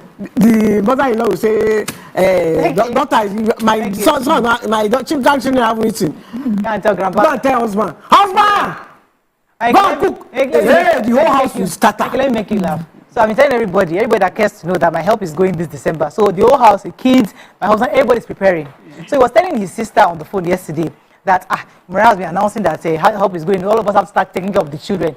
He said, as regards food, everybody's drinking gari. And he's going to buy gari in the house. Whatever, if it's time to breakfast, gari, dinner, gari, just be drinking gari until whenever Maria is. Because that's the whole system. Because we have allowed them we have enabled them to be who they are today. So let not go to the US with my husband and start saying, hey, go and make breakfast. All of you will drink gari. Let me breakfast on Oluwaseun says it's not a tribe thingy, as if other tribes don't cook while the man is seated in sitting room reading newspapers. I don't like that we label it a Yoruba culture, and I don't see it. So it happens across other tribes. Yes. In the southwest. So I will not talk about far.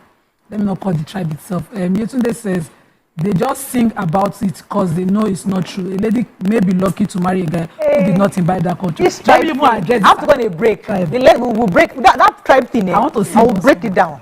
Because let me go on a short break. Okay. I'm told that our guest is not here, so we have the floor. Stay with us to be right back.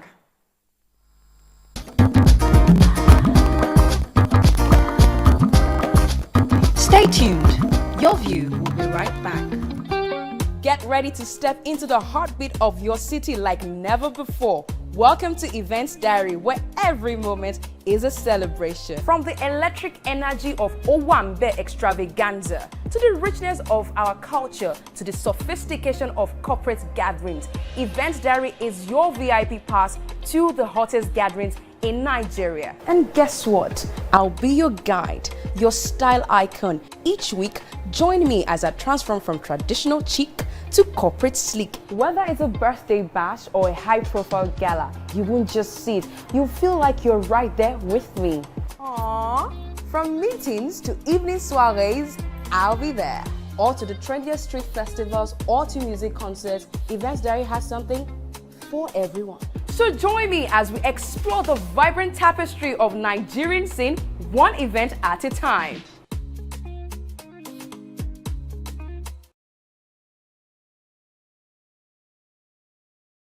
Ladies and gentlemen, make welcome the grand comedian of the Federal Republic of Nigeria, Gbenga Adeyinka the First. OJ right here, 7 of 7, like you already know. Gbenga right here, 7 of 7, like I'm beginning to know.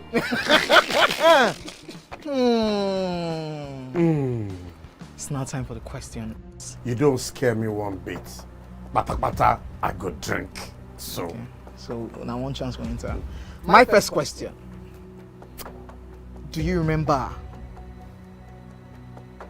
the names of the winners of that edition of StarQuest? Of course I do. Why do you? And I hate myself for this. Because I have this question for you. Final question. No. Where outside Nigeria and what year? I think you're the only one that can be wicked. I am thinking, because I know back in the day. Don't think. Answer my question quick. You are thinking too much. I don't like it. The UK. Final answer. Okay. I said, God, please, let me to perform outside Nigeria. Wait. And God gave me a show in Ghana. Drink, my friend, drink. I don't overthink this thing. See where I can. Yes, you overthink them. I would say you should catwalk. Let's catwalk now. Where are we? No, that's not catwalking. That's good talking.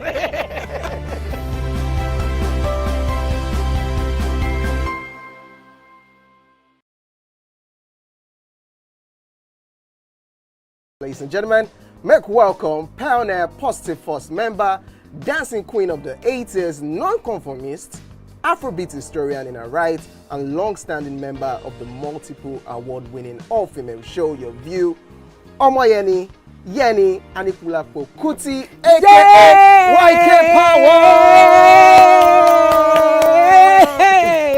Ginger, take it. Today we'll go here. Hey, I don't read you. Are you sure? I'm not here to answer questions. I'm here to drink. We're in trouble today. Wait till your age. I was close now. I said 1975. He said 73. He said 75. Fellas wasn't even born till 75. So will I drink half? You go drink. Take. Make I help you. Russian. No be half. Which half? You will make me drink. I'll give you a hint.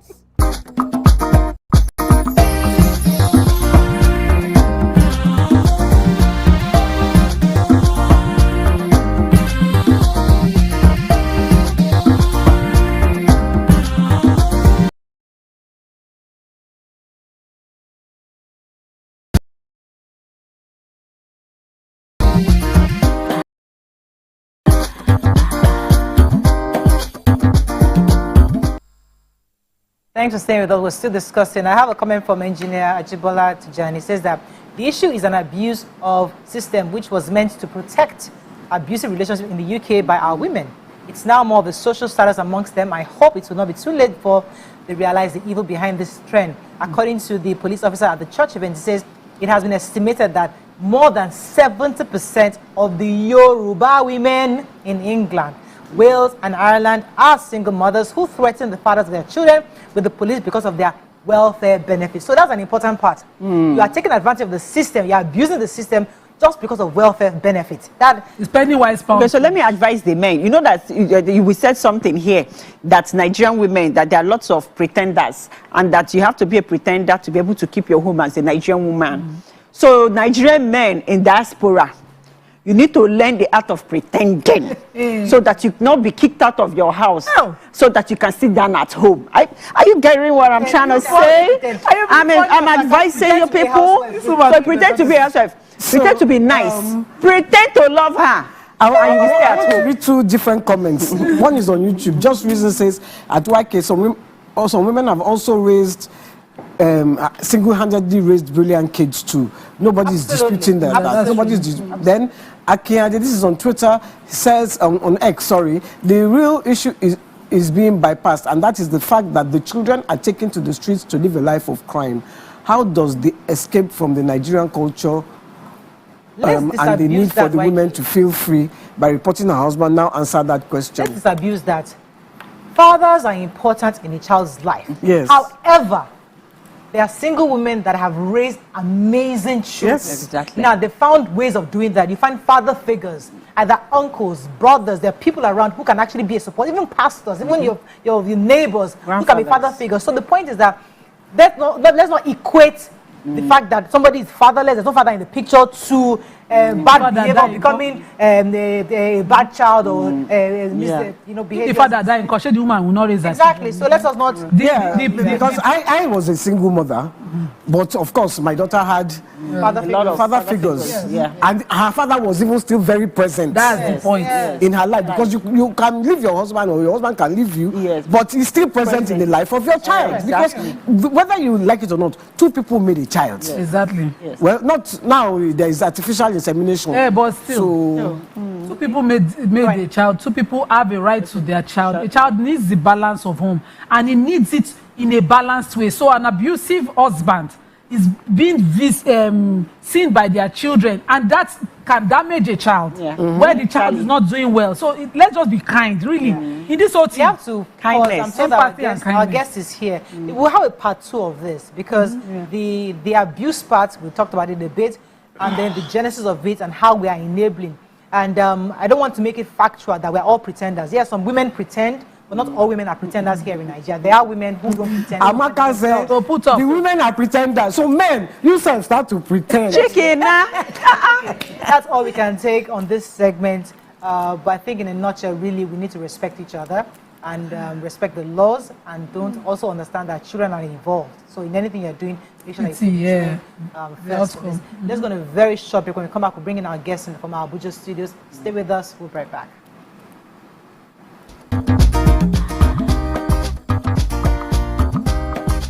Stay tuned. Your View will be right back. Albert Chinua Lumogo Achebe was born November 16, 1930 in Ogidi, Nigeria. He went to... Ladies and gentlemen, make welcome the one who can make time stand still forever, Mr. Kelechi Amadi. How are you doing, sir? I'm good, my brother. You love that intro, Abi? Yeah. It was great. Okay, thank you. We try like that. Thank you. Now my question, which I feel is a cheap question. Oh, go ahead. What does ISO stand for? That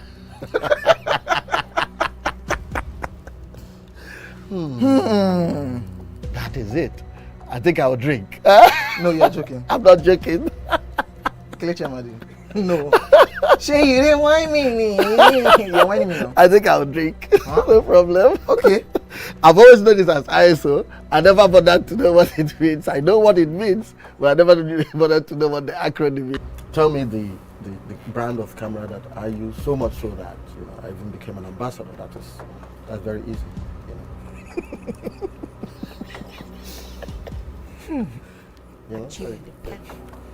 It's out there. It's supposed to be, yeah. I just said, let me give you this one as a token of my appreciation. Sony. Drink! I'm not done.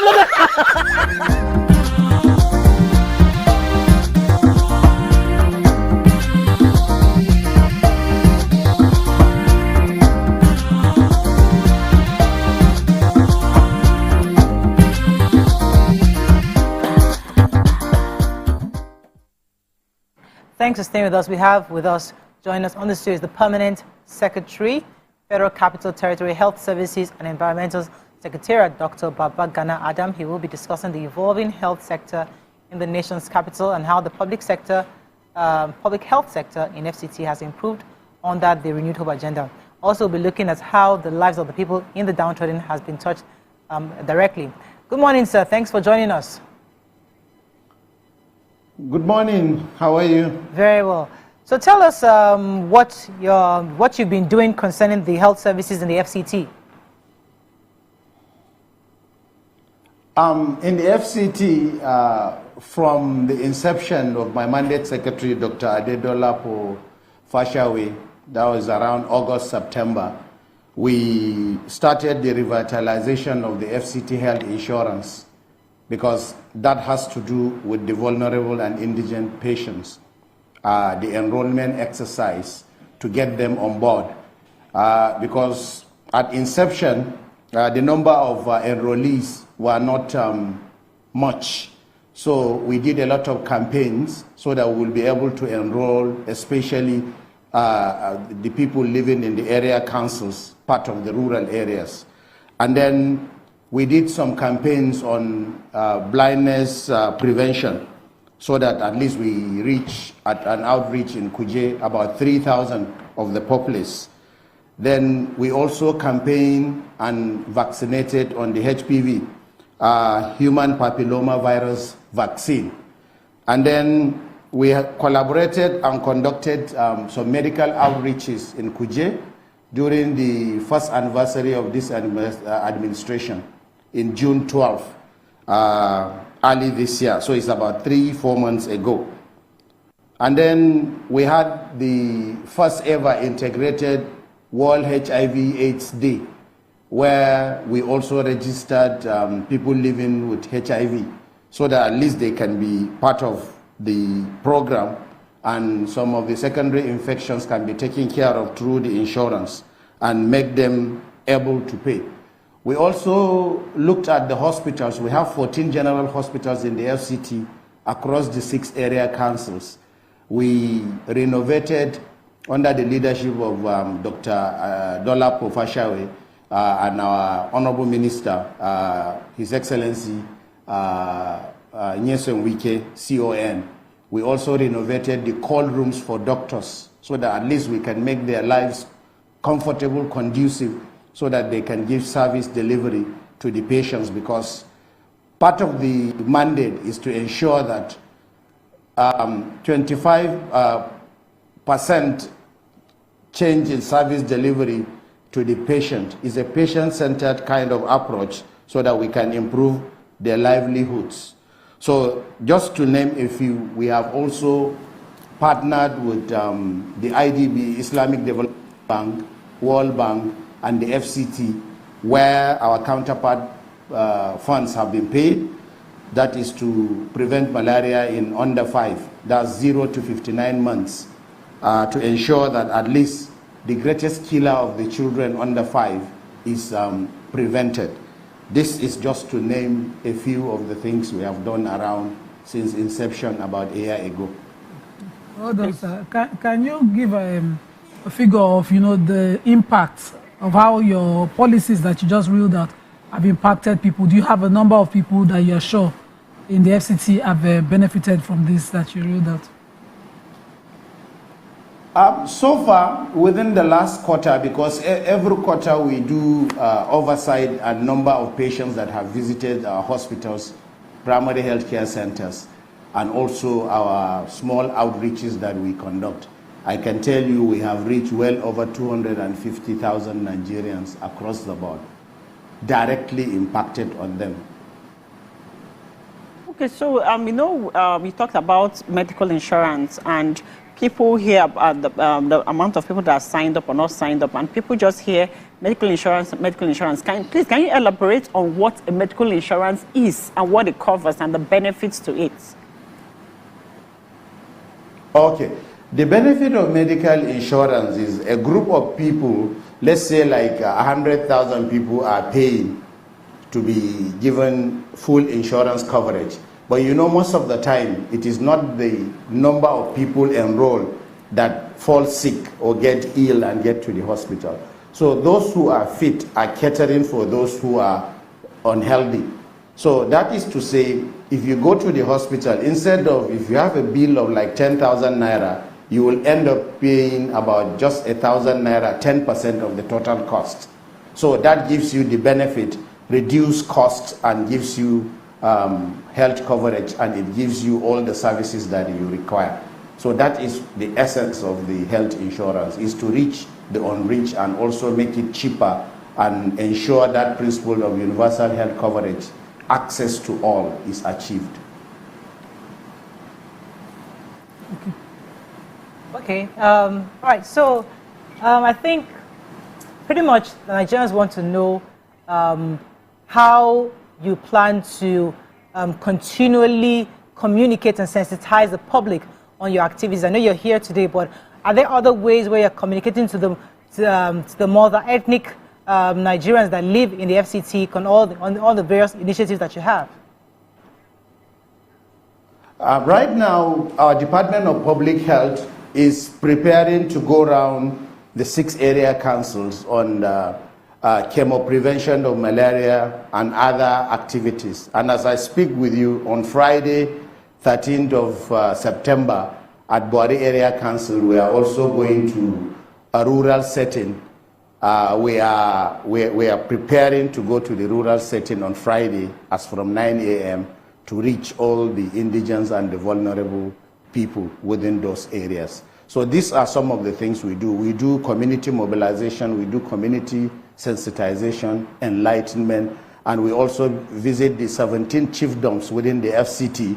At every given time, at least max within every 2 months, we visit one of the chiefdoms and engage with the community where we interact, know their problems through our primary health care directors within each area council, community health workers, as well as some community volunteers through the ward development committees, where we tell them the services available and the services we can take to reach the unreached.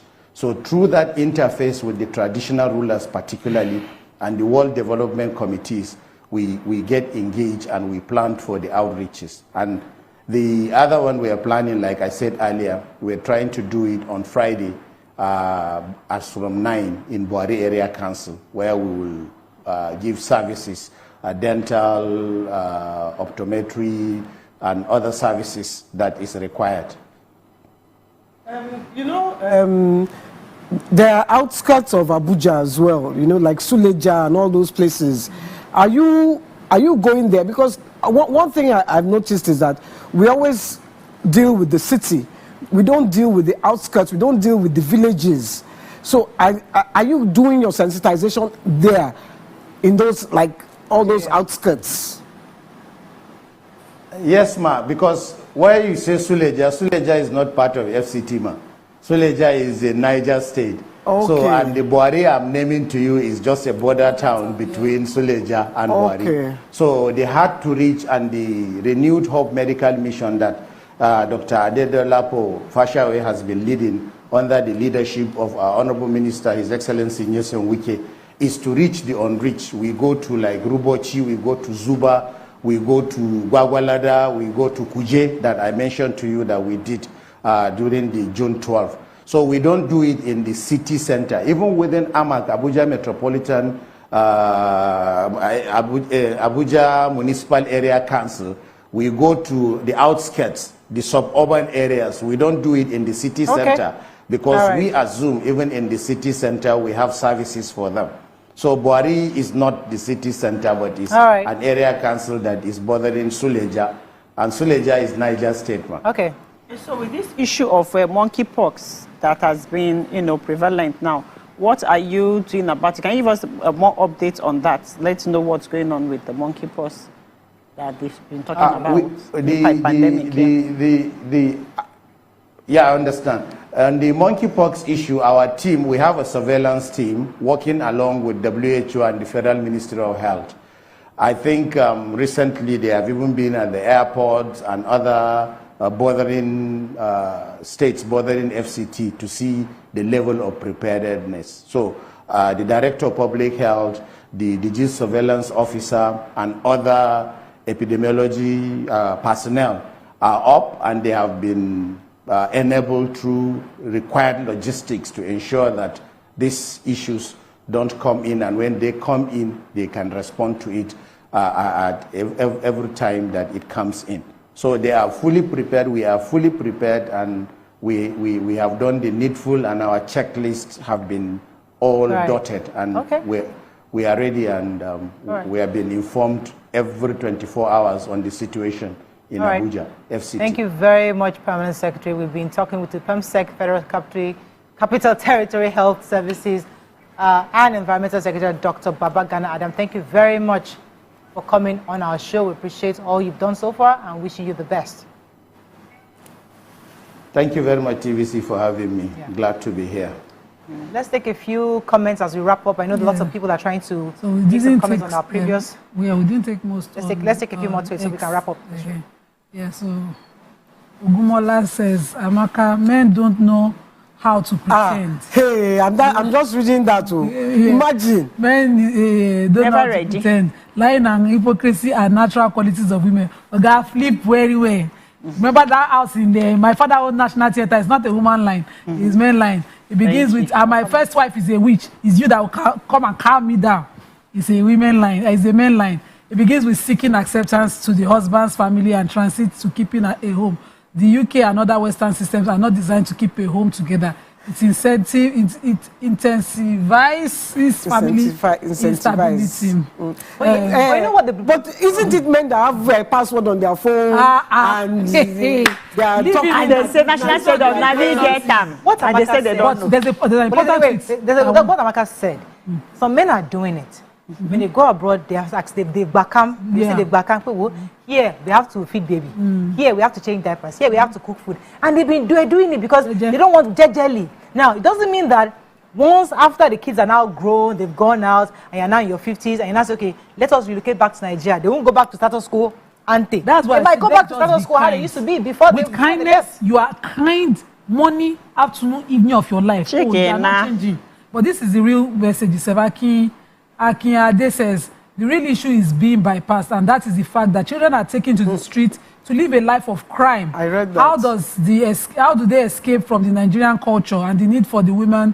Okay, how does the escape from the Nigerian culture and the need for the woman to feel free by reporting her husband now answers the question of the impact on the children? Impact is they show on its own. They show on the full show that we need to address separately. Exactly. I think it's a very crucial show. Any more comments as we wrap up? Aomayoma says, is it a must to travel with your wife abroad? Too many complaints coming from about the behavior of Nigerian women to their husbands after leaving the country. Do you know that under this video? Men are not created for nonsense like this. So that's another idea. If you have opportunity, leave one wife in Nigeria and you can marry another one in the UK. So the one that is enabling in Nigeria is and then you are not a pretender. I am not a pretender. You have to go. You have to go. Never like this. It's going to bring back this conversation. That is all I can take on today's show. It's YK's vibes that bring this kind of topics. We'll see you tomorrow. Bye for now.